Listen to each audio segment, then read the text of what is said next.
Peristiwa Rengas Dengklok terjadi setelah Jepang menyerah kepada Sekutu, karena saat itu Jepang sedang mengalami kelumpuhan kondisi politik dan ekonomi akibat dari serangan bom atom yang meluluhlantakkan kota Hiroshima dan Nagasaki di Jepang.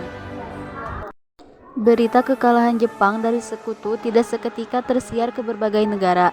Namun, berita ini diketahui oleh Sultan Syahrir yang saat itu melakukan gerakan bawah tanah untuk mempersiapkan kemerdekaan tanpa bekerja sama dengan Jepang. Saat pemuda gerakan bawah tanah di Indonesia mendengar kekalahan Jepang, Soekarno, Muhammad Hatta, dan Rajiman Widyodiningrat sedang berada di Dalat, Vietnam. Sejak kedatangannya tanggal 9 Agustus 1945, mereka baru dapat bertemu dengan Marsekal Heihachi Terauchi tanggal 12 Agustus 1945. Terauchi adalah pemimpin militer tertinggi Jepang untuk kawasan Asia Tenggara dan sekaligus anak sulung Perdana Menteri Jepang. Terauchi Masatake, ia berpesan bahwa Indonesia harus segera bersiap-siap merdeka, dan itu menjadi tugas Soekarno, Hatta, Rajiman, serta para anggota panitia persiapan kemerdekaan Indonesia untuk mempersiapkannya. Pada kesempatan itu pula, Terauchi menyampaikan rincian 21 anggota PPKI yang telah disusun oleh pemerintah Dai Nippon. Pada 14 Agustus 1945, rombongan dari Vietnam sore hari tiba di Indonesia. Mereka disambut Khairul Sareh, Asmara Hadi, A.M. Hanafi, Sudiro SK, Trimurti, dan Seju Timui.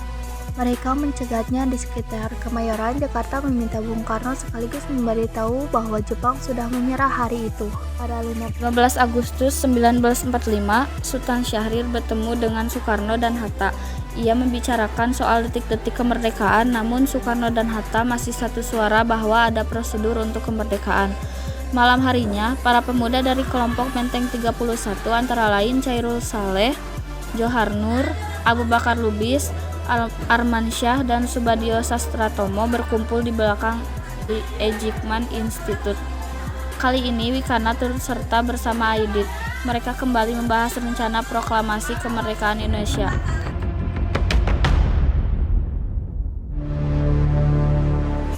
Pada pukul 23 diputuskan untuk mengirim perwakilan pemuda menemui Bung Karno dan Bung Hatta. Wikana dipilih menjadi ketua utusan sekaligus juru bicara untuk bertemu Soekarno di Jalan Pegangsaan Timur nomor 56. Didampingi Chairul Saleh, Subadio Satratomo, Suroto Kunto, Ahmad Aidit. Setelah menjelaskan maksud kedatangannya, Wikana mulai melobi Bung Karno untuk segera memerdekakan Indonesia. Mereka berdebat keras, bahkan Soekarno sempat marah kepada Wikana. Menjelang sahur pukul 1.30 dini hari, lobi Wikana pun gagal. Akhirnya, para pemuda undur diri dan melanjutkan rapat ke asrama Baperpi di Jalan Cikini nomor 71. Gagal melobi di Pegangsaan, para pemuda kembali merapatkan barisan mereka, memutuskan kemerdekaan harus dinyatakan sendiri oleh rakyat. Jangan menunggu kemerdekaan dari Jepang. Para pemuda berencana untuk menjauhkan Soekarno-Hatta dari tangan Jepang dan membawanya keluar Jakarta. Pada 16 Agustus 1945, para pemuda pada dini hari meluncur dari Cikinaraya dengan membawa 2 mobil untuk membawa Soekarno dan Hatta ke Rengas Dengklok. Mereka menjemput Hatta terlebih dahulu, baru menuju ke rumah Soekarno di Pegangsaan Timur. Saat Soekarno dan Fatmawati yang menggendong Guntur keluar dari kediamannya, sedan Fat hitam yang menunggu telah berisi Bung Hatta di jok belakang. Jalanan yang masih gelap gulita, rombongan itu menembus keluar Jakarta ke arah Karawang. Tiba-tiba dalam perjalanan mereka bertukar mobil karena mobil yang disupiri Winoto harus kembali ke Pegangsaan mengambil susu Guntur yang tertinggal. Rombongan Soekarno-Hatta pun meneruskan ke Rengas Dengklok. Kenapa Bung Karno dibawa ke Rengas Dengklok? Itu relatif dekat dengan Jakarta karena kalau misalnya ada apa-apa mereka bisa bergerak cepat gitu. Nah, makanya Bung Karno dibawa ke sana dan diamankan ke sana dengan harapan Bung Karno bisa beres dari pengaruh Jepang dan bisa langsung mengucapkan proklamasi di Rengas Dengklok. Guna menjaga keamanan, si empunya rumah diungsikan oleh anggota PETA setempat ke rumah lain. Tinggallah Soekarno, Hatta, Soekarni, Fatmawati, dan Guntur yang masih bayi mendiami rumah tersebut. Soekarno-Hatta hilang, Jakarta panik.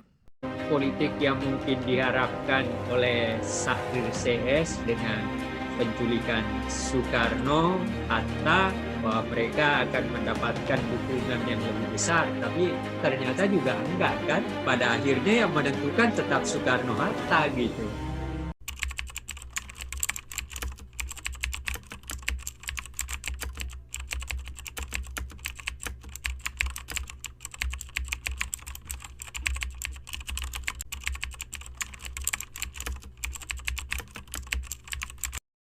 Audio Jungle.